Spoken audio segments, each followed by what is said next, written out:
Hello student, हमारे इस YouTube के चैनल पर आपका एक बार बहुत दिनों के बाद वेलकम ही है।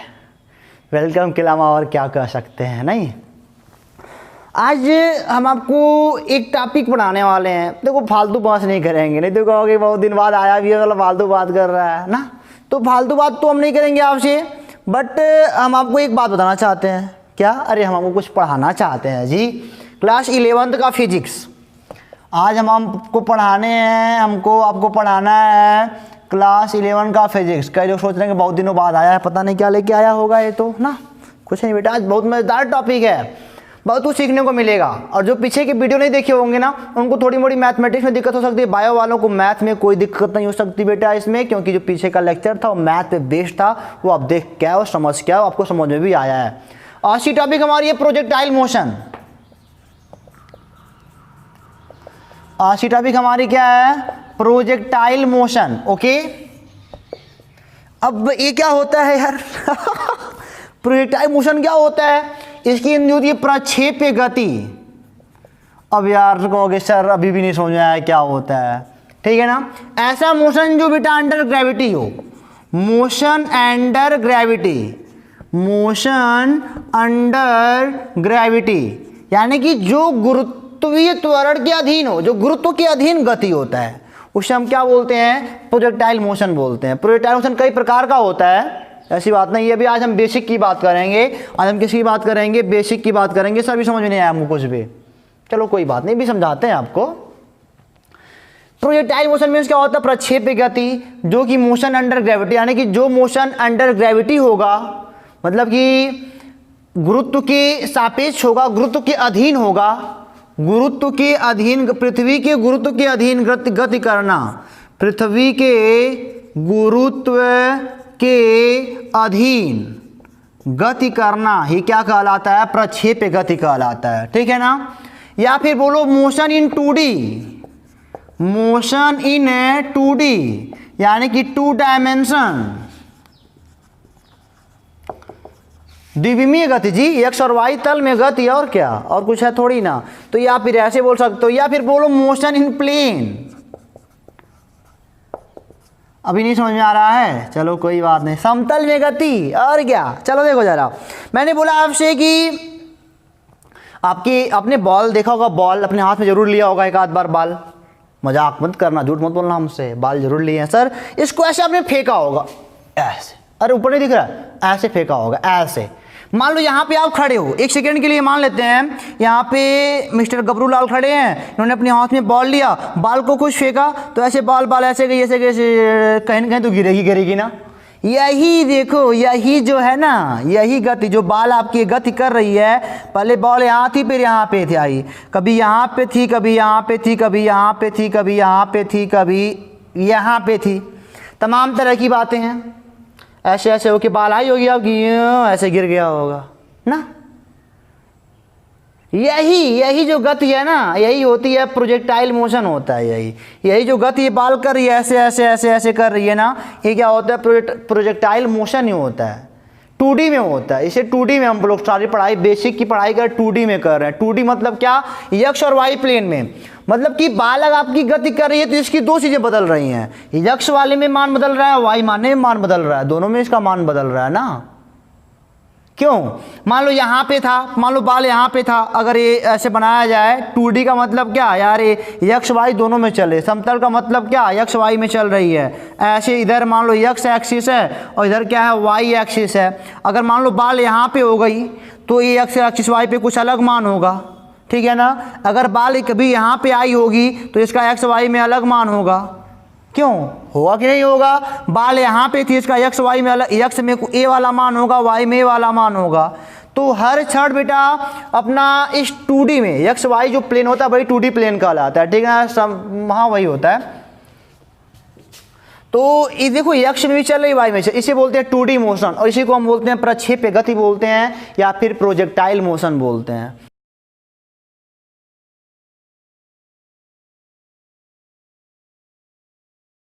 यहाँ तक अगर आपको बात समझ में आ गया तो कोई बात नहीं। और आपको मैं बात और बता दूं, जो आपने क्लास 9 में पढ़ा था, हो सकता है गौर ना किया हो। मान लो यहाँ से आपने 10 ये कोई बाल है ऊपर की ओर फेंका है, यानी कि यहाँ से हमको पता चलता है energy of conservation of energy, conservation of energy यानी कि ऊर्जा संरक्षण का सिद्धांत। यहाँ से आपने मान लो कोई आदमी है या आप ही हो, अगर 10 मीटर पर सेकेंड से आपने बॉल फेंका है ऊपर की ओर, तो यार ये आसमान में क्या, आसमान में लटकी रहती है क्या बॉल? नहीं ना। अभी मैं यहाँ पे दिखाऊंगा कैसे गुरुत्व के अधीन है, समझा ना। अभी मैं दिखाऊंगा सब कुछ, पहले यहाँ देख लो। तो ऐसे कभी जाएगी ऊपर, ऊपर कमान मतलब कि क्या होगा, जैसे जैसे ऊपर जाएगी इसका वेग घटता जाएगा। अगर वेग ना घटता तो पता नहीं कहाँ भाग जाएगा, फेंकोगे अब दूसरे के हाथ में, पता चले वहाँ पे सूर्य भगवान ने निकल लिया, अरे बड़ी दिक्कत हुई, 50 रुपये का बाल चला गया हमारा। चलो 10 यहाँ पे आया, यहाँ पे 10 था, आगे कभी 8 होगा, कभी 7 होगा। मान लो यहाँ पे 8 हुआ, मान लो यहाँ पे 6 हुआ, मान लो यहाँ पे 4 हुआ, यहाँ पे 2 हुआ, यहाँ पे क्या हो गया, 0 हो गया। होना है, तभी तो यहाँ से 0 होगी, तो वहाँ पे बाल थोड़ी देर के लिए, कुछ क्षण के लिए रुकेगी, एट एनी स्टैंड पे रुकेगी, किसी टाइम रुकेगी, थोड़ा सा रुकेगी, नीचे आएगी। अब क्या हो रहा है, अब जब नीचे की ओर आएगी तो फिर बेटा इस जगह यहाँ पे देखो, यहाँ पे 0 है, यहाँ कहीं पे फिर 1 होगा, फिर इस जगह पे 2 हो जाएगा, फिर इसका वेग यहाँ पे 4 हो जाएगा, फिर यहाँ पे क्या हो जाएगा, इसका वेग 6 हो जाएगा, यहाँ पे इसका वेग 8 हो जाएगा, फिर यहाँ पे इसका वेग क्या हो जाएगा, 10 हो जाएगा। देखो ऊपर जा रही थी तो बॉल डिक्रीज कर रही थी, और नीचे आ रही है तो मतलब कि वेलोसिटी से क्या कर रही है, इंक्रीज हो रही है। समझ में आई बात ना। ऊपर जाना है तो डिक्रीज होना है, नीचे आना तो क्या होना है, वेलोसिटी को इंक्रीज होना है इनके। ओके, यहाँ तक बात समझ में आती है आपको? यस सर आती है, चलो कोई बात नहीं। अच्छा एक बात और बताओ, यही तो एनर्जी, कंजर्वेशन ऑफ एनर्जी है बेटा, यही है कंजर्वेशन ऑफ एनर्जी। बशर्ते सारा काम, यहाँ भी जो भी सारा काम है, यहाँ भी जो सारा काम है, यहाँ पे कोई एयर फ्रिक्शन नहीं है, ध्यान देना, यहाँ पे एयर फ्रिक्शन की बात नहीं हो रही है। सारा काम बेटा, यहाँ पे कोई एयर रेजिस्टेंस भी नहीं है कि उनकी गति को दिक्कत पैदा करें, ऐसा कोई एलिमेंट है। ऐसा नहीं है कि बाल फेंको तूफान है उस समय ना, ऐसा कुछ नहीं है। वहाँ पे हवा का कोई लेना देना नहीं है इससे। हमारे बॉल के फेंकने से, जो मैं केस ले रहा हूँ, यहाँ पे पढ़ाने जा रहा हूँ, यहाँ बता रहा हूँ, इस सब का जो सारा मैटर है ना, हवा से कोई मतलब नहीं है कि सर उस समय तूफान आ गया हो तो तब बहुत कुछ बदल जाएगा, तब बहुत कुछ बेटा बदल जाएगा, ठीक है ना। अब पता नहीं कैसा तूफान होगा, ऊपर वाला नीचे वाला पता नहीं कैसा होगा, ठीक है ना। तो सारा काम क्या हो रहा है, विदाउट एयर फ्रिक्शन। लिख लेना, ये सारा काम जो हो रहा है ना, विदाउट एयर रेजिस्टेंस, यानी कि हमारी गति को अवरोध, हमारी गति में अवरोध उत्पन्न कोई बाहरी एलिमेंट नहीं कर सकता है। हम चल रहे हैं तो आराम से चल रहे हैं, चलो ठीक है। अच्छा एक बात मैं आपको बताता हूँ,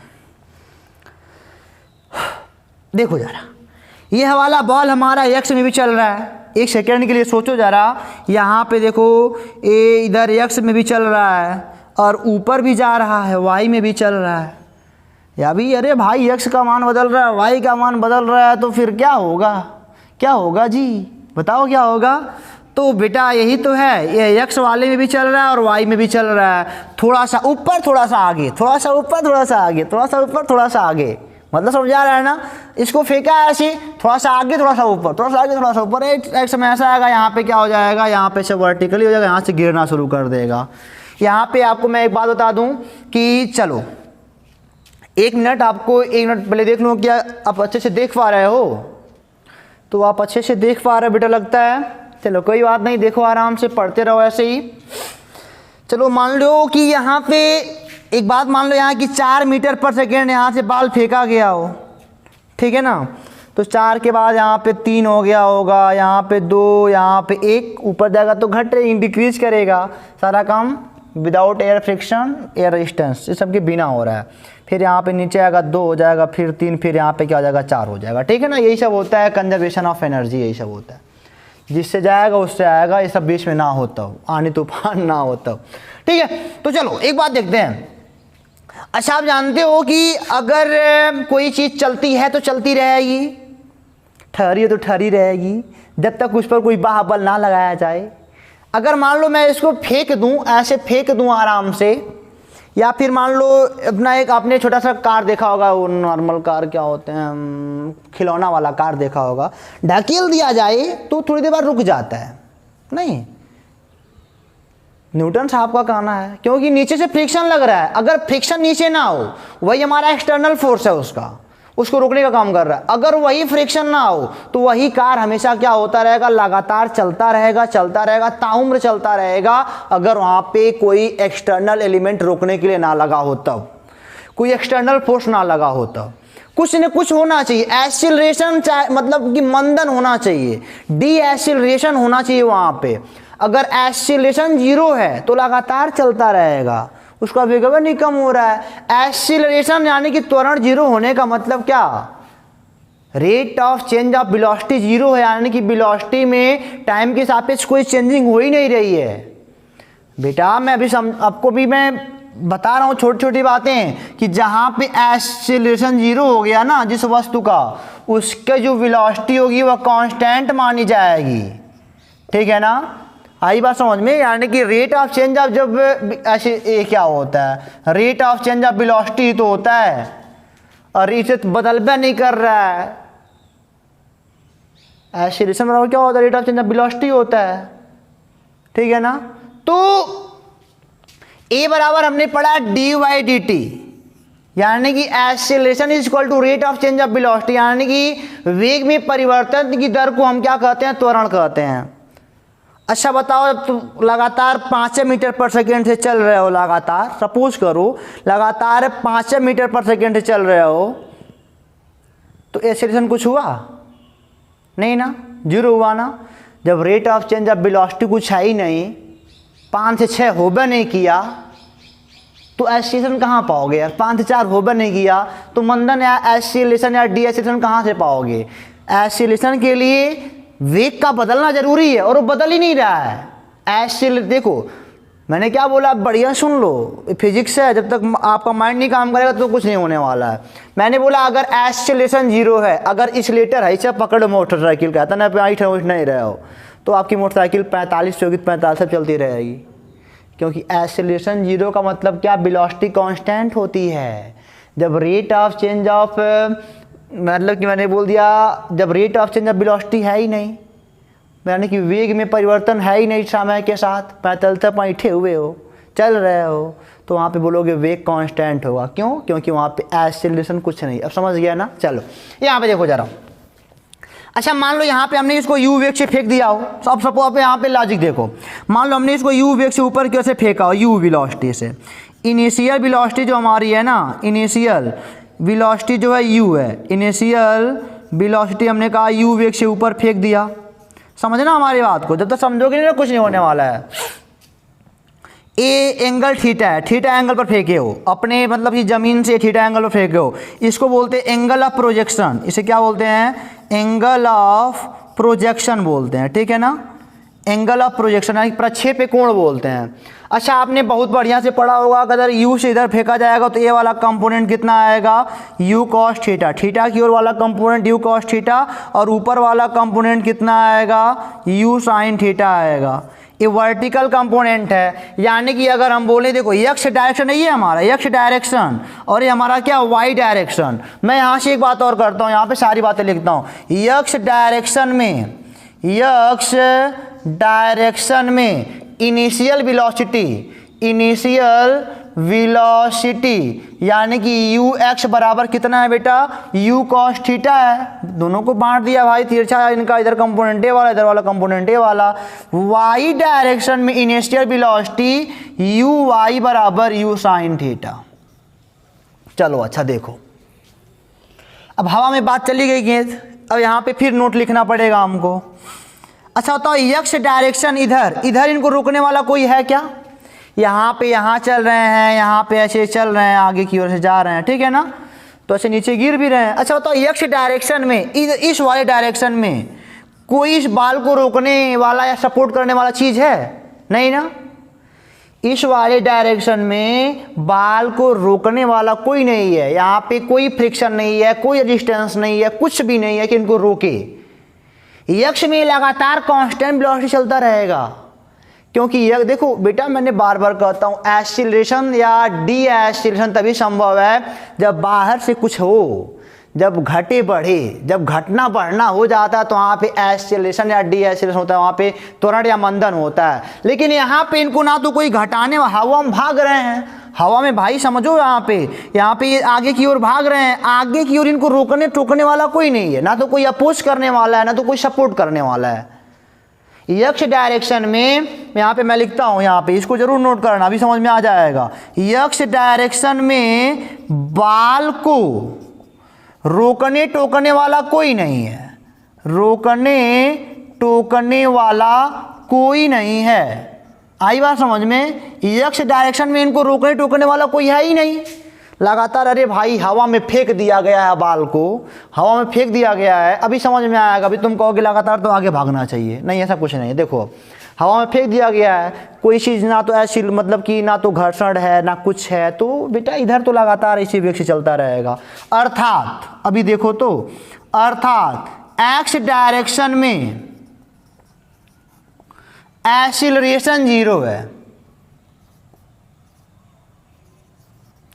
एक्सीलरेशन 0 है, नहीं वहाँ पे कोई रोकने वाला नहीं है ना तो बढ़ाने वाला है, इनका वेग कोई कम भी नहीं कर पाएगा ना तो कोई ज़्यादा कर पाएगा। चलो, अर्थात एक्स डायरेक्शन में वेलोसिटी कांस्टेंट है। अब जब एक्सीलरेशन है ही नहीं तो वेलोसिटी कांस्टेंट है ही है। जब एक्सीलरेशन या डी एक्सीलरेशन बेटा कुछ नहीं है तो दैट टाइम वेलोसिटी कांस्टेंट है, यानी कि हमेशा यू को एक्स डायरेक्शन में इसका वेग हमेशा क्या होगा, यू कॉस थीटा होगा हमेशा। अब चलो वाई पे आते हैं।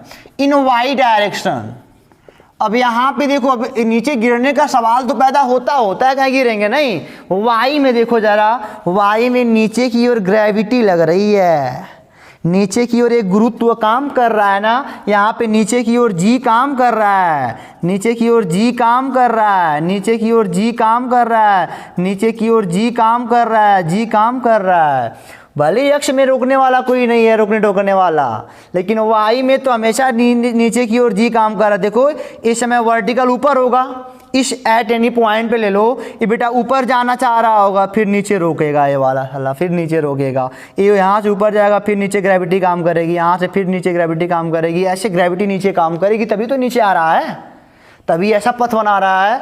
तो देखो वाई में है एक्सीलरेशन, यहाँ पे लिख दो इन वाई डायरेक्शन एक्सीलरेशन है, एक्सीलरेशन यानी कि यहाँ पे लिखो अंडर ग्रेविटी, यानी कि यहाँ पे ग्रेविटी काम कर रही है, वाई के लिए ग्रेविटी वर्क कर रही है, वाई के लिए आपकी ग्रेविटी वर्क कर इनको नीचे लाना चाह रही है। देखो बड़ा अंदर सोचना पड़ेगा, जब तक नहीं सोचोगे तो कुछ होने वाला भी नहीं है मेरे भाई। ये समझो ऊपर वाला वाई, इधर वाला यक्ष है, इधर वाला यक्ष है, ऊपर वाला वाई है, तो इधर वाले में क्या कुछ नहीं लगने वाला है, इधर नहीं, वो तो ग्रेविटी तो नीचे की ओर लगती है ना, तो जो ऊपर जा रहा है, ऊपर कौन जा रहा है, ऊपर वाई वाला जा रहा है, तो वाई अपने ग्रेविटी काम करेगी, ग्रेविटी तो वास्तव में वाई पे काम करेगी ना। ये यक्ष तल वाला है, यक्ष पे है, इस पर कुछ नहीं काम करने वाला है। ये देखो इधर तो लगातार वेलोसिटी बट ये नीचे लाना चाहेगा, ग्रेविटी इनको ला के नीचे गिरा देगा, वाई वाले के सहारे नीचे आ रहा है हमारा वो बॉल, यक्ष में कुछ नहीं होने वाला है, ठीक है ना। अगर वास्तव में एयर रेजिस्टेंस अगर नीचे ग्रेविटी ना हो, सपोज कर लो अगर नीचे ग्रेविटी ना हो बेटा, एक बात अभी सोच लोगे, अभी नीचे ग्रेविटी ना हो, इस चीज़ को मैं फेंकूंगा, ये लगातार ऐसे लगातार चलता रहेगा, कभी नीचे गिरेगा, बताओ कभी नीचे गिरेगा, नीचे से कोई ग्रेविटी ना काम कर रही हो तो ऐसे फेंक दूंगा तो ऐसे चलता रहेगा, नहीं चलता रहेगा। तो यक्ष डायरेक्शन तो यही तो है, तो इसमें ग्रेविटी कहाँ काम कर रही है,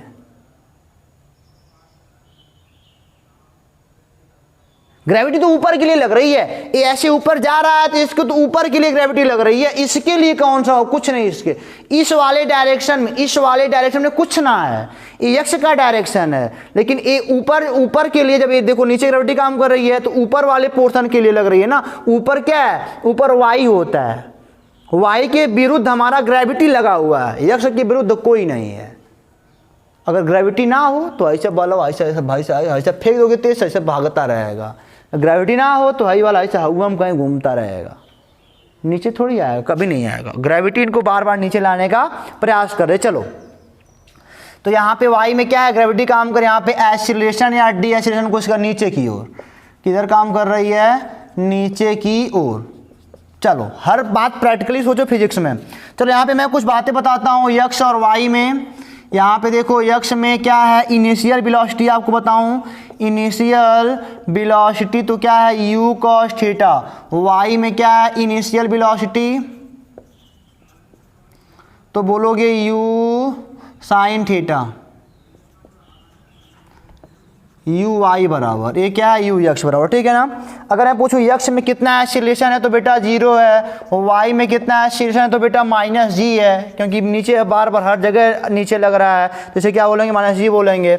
और एक बात और यहाँ पे लिख लो, यक्स की वेलोसिटी, यक्स डायरेक्शन में वेलोसिटी क्या है, यक्स डायरेक्शन में वेलोसिटी क्या है बेटा, कांस्टेंट है। और वाई में वेलोसिटी क्या है, वाई में वेलोसिटी एक बार घट रही है और एक बार क्या हो रही है, बढ़ रही है, मतलब कि ऊपर तक घट रही है और फिर नीचे तक बढ़ रही है, ठीक है ना।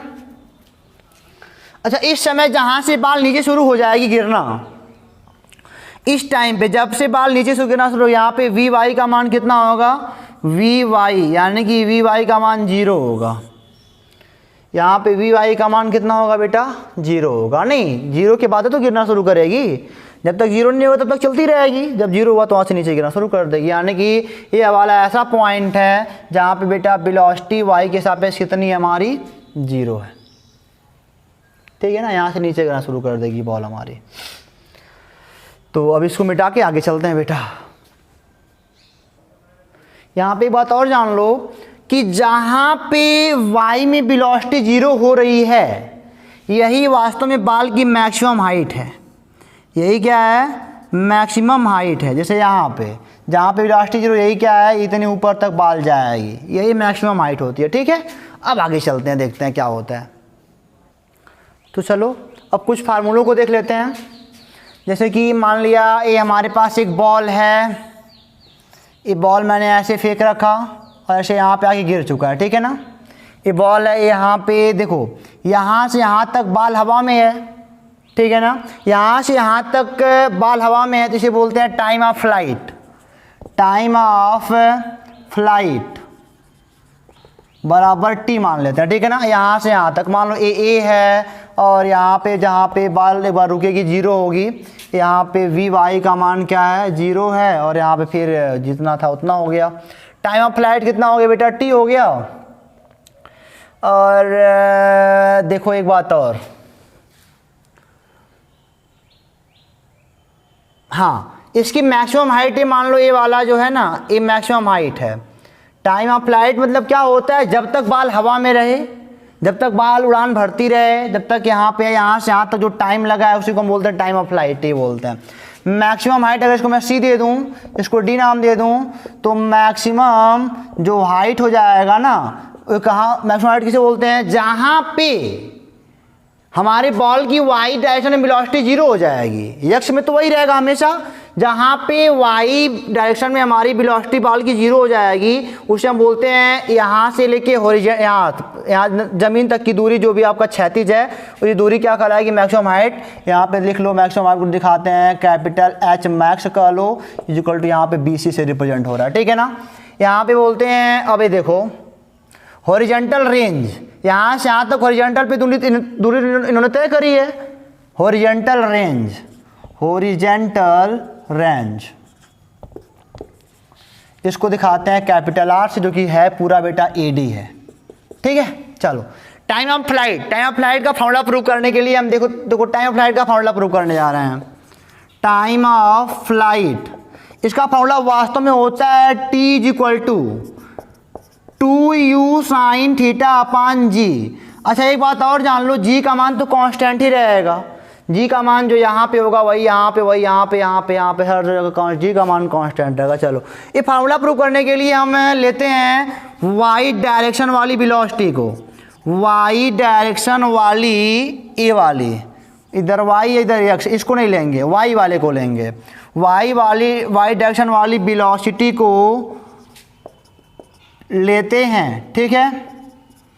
अच्छा बताओ, इनर्शियल वेलोसिटी अगर थीटा एंगल पर फेंका गया है, यू वेग से ऐसे थीटा एंगल पर फेंका गया है, तो initial velocity in Y direction, अब बताओ कितना होगा, initial velocity in Y direction कितना होगा बेटा, तो आप बोलोगे सर यू वाई बराबर, आप कहोगे यू साइन थीटा होगा। चलो अब बताओगे आप एक्सीलरेशन, इन वाई डायरेक्शन, मैं यहाँ से ए से बी तक की दूरी लेता हूँ। वेलोसिटी कहाँ से लेते हैं? ए से बी तक, ए से बी तक। एक्सीलरेशन इन वाई डायरेक्शन क्या हो जाएगा? A y is equal to, a u है, वी नहीं है, यू है। ए वाई कितना हो जाएगा बेटा आपका? माइनस जी हर जगह लग रहा है, जो कि कांस्टेंट है, जो कि क्या है?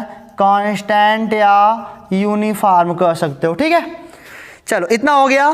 अब अगर हम कहें कि फाइनल वेलोसिटी बताओ कितनी हुई, यहाँ से यहाँ तक में फाइनल यही कहलाएगा ना, फाइनल वेलोसिटी इन वाई में अगर मैं पूछूं वाई डायरेक्शन, तो आप क्या बोलोगे? यहाँ पे वी वाई, वी मतलब फाइनल होता है, वी वाई बराबर 0, यहाँ पे 0 हो गया होगा। इतनी सारे पता चल गए। तो अब गति का प्रथम समीकरण लगाओ, क्या होता है? चूंकि वी वाई बराबर U Y plus A T, यही होता है ना। यहाँ से यहाँ तक टाइम मान लो टी लगाओ, यहाँ से यहाँ तक टाइम कितना मान लो लगाओ? टी लगाओ, चलो टी टाइम मान लो यहाँ पे लगाओ। तो ये हो जाएगा वी वाई का मान 0 बराबर यू वाई का मान कितना है आपका? यू साइन थीटा है, यू साइन थीटा, और ए का मान माइनस जी है, टी का मान तो टी ले लिए हो, तो आप पाओगे यू साइन थीटा बराबर जी टी, यानी कि टी बराबर यू साइन थीटा अपान जी। ठीक है ना? जितना देर जाने में उतना देर आने में नहीं कर सकते हैं ना, जितना देर जाने में उतना देर आने में लगेगा। हम बोलेंगे show total time of flight बराबर क्या हो जाएगा? 2t, नहीं 2t जितना जाना उतना आना है। अभी दो बार इनको जोड़ दो या फिर ऐसे लिख लो 2u साइन थीटा, एक कैपिटल टी लगा लो, बटे जी।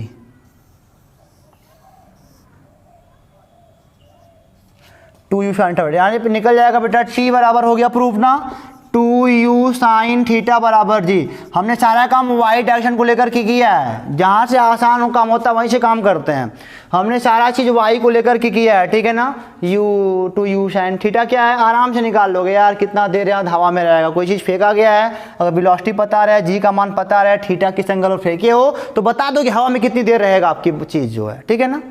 चलो यहाँ पे मास वास कुछ नहीं होता है, इसका क्या मास है क्या हुआ कुछ नहीं डिपेंड कर रहा है। चलिए सारे काम मतलब कि इसमें होना चाहिए, मास पे डिपेंड क्यों नहीं कर रहा है? क्योंकि सारा काम ये सब विदाउट एनी फ्रिक्शन काम कर रहा है, ठीक है ना। ऐसे कर सकते हो वैक्यूम में हो आप, क्या अच्छे से देख पा रहे हो? तो हमको लगता है अच्छे से देख पा रहे हो। तो इसको प्रूव करने का तरीका और है, वाई डायरेक्ट देखो। सेकेंड मेथड क्या है? सेकेंड मेथड मैं आपको बता दूं तो इसका यह है कि चलो ए से लेकर के डी तक की दूरी ले लो। अब की बार ए से डी तक की दूरी अगर ले लोगे तो क्या पाओगे? अब की डिस्प्लेसमेंट क्या हो जाएगा? अगर मैं पूछूं यस वाई बराबर डिस्प्लेसमेंट इन वाई 0 हो जाएगा। नहीं, देखो जरा ऐसा हो क्यों रहा है, आराम से देखो ऐसा हो क्यों रहा है भाई। वाई में 0 डिस्प्लेसमेंट कैसे हुआ? इतना चला अभी डिस्प्लेसमेंट वाई में 0 हो गया। चलो देखो अच्छा कैसे हो रहा है सारा काम। अच्छा बताओ जरा, ये मान लो किसी इंस्टेंट एंड टाइम है, ऐसा मान लो, ये मान लो ओरिजिन ही है, ओरिजिन ही है 0,0।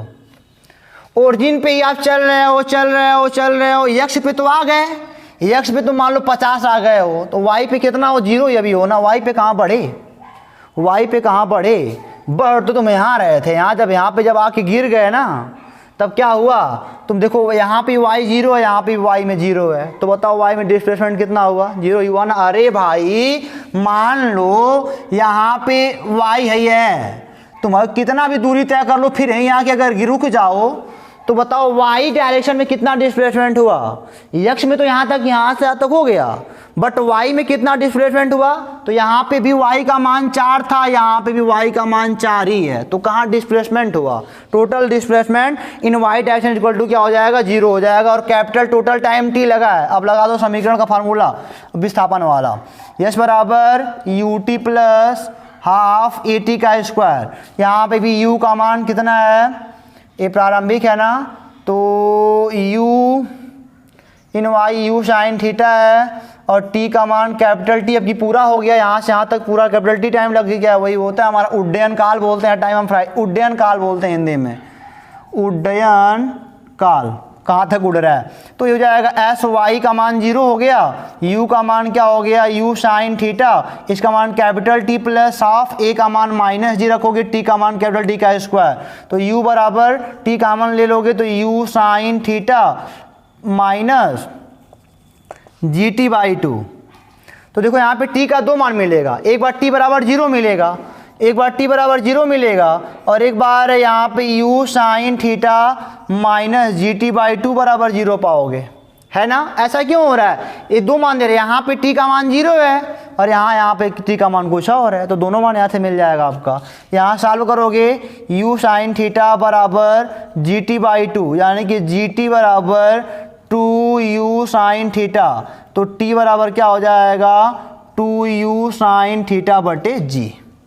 ये याद कर लेना आप समीकरण को, माने उड्डयन काल का मान 2u, अरे टी बराबर 2u साइन थीटा अपान जी, जी का मान जो भी है वो मीटर पर सेकेंड स्क्वायर में। तो आपको ये बात समझ में आ गई हमको लगता है ना। देखो यहाँ पे मैंने क्या बोला, टी का 2 मान क्यों मिला है बेटा, यहाँ पे यहाँ वाला भी ये मान दिया है, यह वाला भी मान दे रखा है कि यहाँ पे टी 0 था, यहाँ सफर तय किया, तो यहाँ पे टी बराबर 2u साइन थीटा अपान जी, जो जिस वेक्टर पे फेंका गया है, जिस एंगल पर फेंका गया है, और बटे जी। ओके, इसको मिटा के अगला फॉर्मूला देखते हैं क्या कहता है। चलो तो अब मैक्सिमम हाइट का देखते हैं, फार्मूला क्या बनेगा, मैक्सिमम हाइट h, यही है h मैक्स, ठीक है। h मैक्स हमको बताना है कितना होगा वास्तव में, फिर हम कहेंगे y वाले डायरेक्शन को कंसीडर करते हैं, y वाले डायरेक्शन को कंसीडर करते हैं, यानी कि y में चल रहा है, तो y में विस्थापन कितना हुआ, देखो यहाँ पे था, अब यहाँ से यहाँ पे आ गया, बात तो वही हुई ना आखिर। y में भाई समझो हमारी बात, तो अगर ये ऐसे है ना, तो देखो y वाला यहाँ से यहाँ तक चला, y में यही यहाँ से यहाँ तक चला ना y में, तो यही तो y का डिस्प्लेसमेंट तो यही होगा ना, न्यूनतम दूरी तो डिस्प्लेसमेंट बनेगी, चाहे हाई दूरी का हो चाहे हाई दूरी का हो, बात तो एक के है यार। x वाले में ये वाला डिस्प्लेसमेंट है, y वाले में ये वाला है, तो वास्तव में यही डिस्प्लेसमेंट है h मैक्स, ठीक है ना। तो हम जानते हैं v स्क्वायर बराबर u square plus 2as, v यहाँ पे कितना है, a से b तक हम दूरी तय कर रहे हैं, कहाँ से कहाँ तक, a से b तक, तो ये 0 हो जाएगा। u प्रारंभिक कितना है, u साइन थीटा का स्क्वायर प्लस 2 गुणे a का मान माइनस जी, और बेटा s वही विस्थापन हमारा है, वास्तव में यही h मैक्स है, तो ये हो जाएगा आपका 0 बराबर u square sine square theta minus 2gh max, वास्तव में क्या हो जाएगा, अरे 2gh मैक्स बराबर u square sine square theta, तो हो जाएगा बेटा आपका h मैक्स बराबर u square sine square theta अपान 2g। ये फार्मूला याद कर लो, काम करेगा। मैक्सिमम हाइट पता करनी रहेगी, तो अगर प्रारंभिक वेग पता है, इनके बीच का एंगल थीटा पता है, जी का मान पता है, तो बड़े आराम से निकाल लोगे, ठीक है ना। ये फार्मूला होता है क्लियर, यहाँ तक फार्मूले हैं। सवाल लगाऊंगा लेकिन अगले वीडियो में, आप सवाल लगा सकते हो, अगर आपके बुक में क्वेश्चन है तो इतना समझ लियो यार, सवाल आँखियाँ मुन के लगाओगे, आँखियाँ ना, इसको मिटाते हैं बेटा। तो चलो अब हॉरिजॉन्टल रेंज का देखते हैं फार्मूला, हॉरिजॉन्टल रेंज RAD वाला। अब की बार हमको देखना है हॉरिजॉन्टल रेंज, यानी कि कितना है, मतलब कि इस पे x में कितना चला होगा ये, यानी कि अब की बार हमको लेना पड़ेगा x डायरेक्शन, अब की बार x डायरेक्शन वाली वेलोसिटी कंसीडर करेंगे।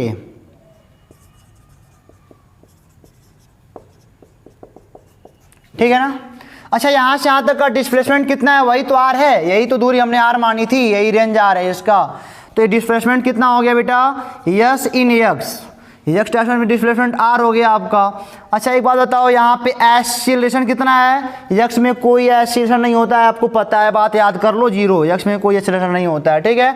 अब हम बोलेंगे वही फार्मूला डिस्प्लेसमेंट वाला, यस x बराबर ut plus half AT square, और यहाँ से यहाँ तक अगर गिरे हैं तो उड्डयन काल है, तो लगाया टाइम हुआ, यहाँ से यहाँ तक चाहने में इनको वक्तवा, तो वही टाइम थोड़ी कुछ होता है, टाइम कुछ नहीं, टाइम मतलब कि हमारा एक स्केलर क्वांटिटी है यार, यहाँ से यहाँ तक आने में इन्होंने इतना टाइम लिया है, तो उड्डयन काल वाला ही टाइम है इनका, यह भी जान लो आप। तो एस में एस एक्स डिस्प्लेसमेंट कितना हो गया, यहाँ से यहाँ तक डिस्प्लेसमेंट आर हो गया, और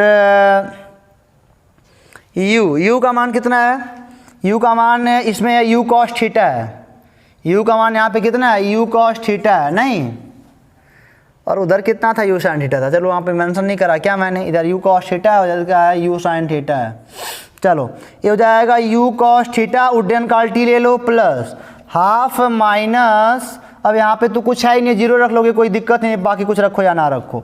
ये हो जाएगा आर बराबर you cos theta into T कितना है, उड्डयन काल का मान यहाँ से ले लो आप, 2u साइन थीटा अपान जी, इसको मिटा देता हूँ, 2u साइन थीटा अपान जी, कुल लेके हो जाएगा r बराबर 2u का स्क्वायर, ओहो ऐसे नहीं करेंगे, ऐसे u का square into 2 sine theta into cos theta बटे जी, यानी कि r बराबर क्या हो जाएगा, u का स्क्वायर, फार्मूला आपको पता है, मतलब कि साइन 2 थीटा बटे जी।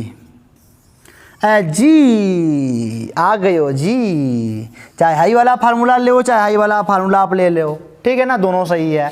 तो हमने क्या देखा कि अगर कोई ball without friction, without air resistance चल रही है, तो अगर उसको हवा में फेंक दूं तो हवा में कितना देर रहेगा, टी बराबर 2u साइन थीटा अपान जी। मैंने कहा कि कितना मैक्सिमम हाइट इसका होगा उस समय, उस प्रोजेक्टाइल मोशन वाला, तो बोलोगे हाइट होगा सर h बराबर, अभी भी लिखे हो, u square sine square theta upon g होगा, 2g होगा, ठीक है ना।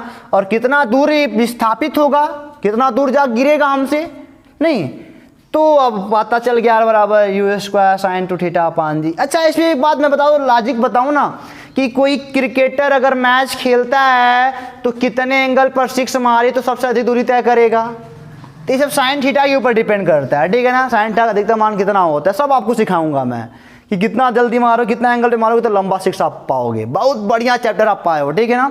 तो बेटा आज की वीडियो में इतना ही, सारे फार्मूले आपने प्रूव कर लिए हैं, आप इसको याद कर लो, मैं आपसे गुजारिश करता हूँ आप इसको याद कर लो ताकि क्वेश्चन में आराम से हो जाए, सारे कॉन्सेप्ट को समझ लो एक बार बढ़िया से, फिर सवाल लगाओ, मेरी हेल्प की आवश्यकता नहीं पड़ेगी आपको, और पड़ेगी तो हम आगे बेटा आपके लिए हैं, खड़े हैं, तब तक के लिए पढ़ते रहो, हंसते रहो, ऑल द बेस्ट।